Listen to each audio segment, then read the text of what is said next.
last night was awesome because Clayton Kershaw was awesome.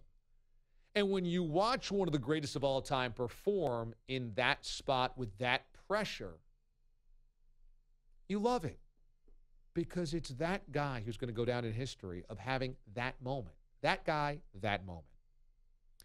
It's why Tom Brady is considered by most to be the greatest quarterback of all time, is because Tom Brady's greatest moments have come when it mattered most.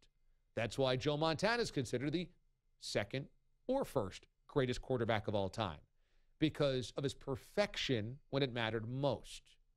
It's why Dan Marino is never considered one of the greats of all time, even though he's probably the greatest passer of all time, the best pure quarterback of all time. But when it mattered most, didn't get it done. And not just in his one Super Bowl, but ensuing AFC championship games as well and other playoff games. So Clayton Kershaw, who's going to go into the Hall of Fame, who has 3 Cy Youngs, who's the best pitcher of his generation, is finally the last 2 seasons having postseason success. And this year, threw the gem that shut down the defending world champion Cubs at Wrigley to clinch. And then last night, threw 11 strikeouts, no walks, win, 1-run baseball, and was a workhorse when it was 100 degrees in the field. Watching one of the greats have his greatest moment is exhilarating. And tonight, Justin Verlander had the chance to do the same thing. And this is what is making this series awesome, is because this is exceedingly rare. Both Justin Verlander and Clayton Kershaw may get in the Hall of Fame one day. I think Kershaw is a slam dunk. Verlander, with a postseason run like this, might get in because of this.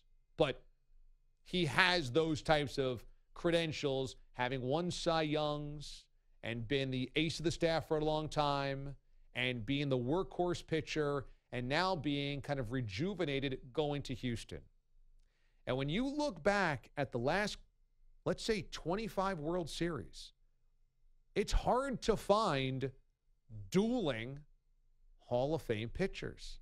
Now, they're not pitching against one another, but what it means is you have, on back-to-back nights in the World Series, 2 guys that could end up in Cooperstown with the ball in their hands looking to win the series themselves. And that is awesome.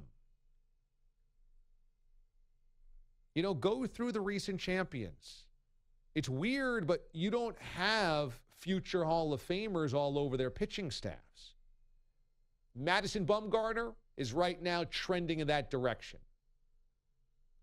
But you might have to go back to Giants versus Tigers a couple of years ago in 2012 as 2 pitchers either side of the ledger that could go to Cooperstown because it's Bumgarner and then Verlander for the Tigers. Before that, you might have to go back to those Yankees teams of the 90s and early 2000s, maybe 2001, when you had Randy Johnson against the Yankees and Roger Clemens. But Clemens obviously is right now being held out because of steroids, but has all of the stats that would put you into the Hall of Fame. Maybe you'd have to go back to Yankees-Braves before that because of Maddox and Smoltz and Glavine. But again, going up against a Roger Clemens.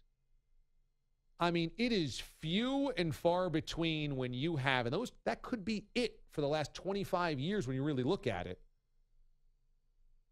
You had the Twins against the Braves in 91, and those 3 Braves pitchers, or 2 of them, because I don't think Maddox was on that 91 team, against Jack Morris of the Twins. But Jack Morris isn't in the Hall of Fame, although some people believe he should be. What I'm saying is it's so rare to have these 2 guys going at it right now.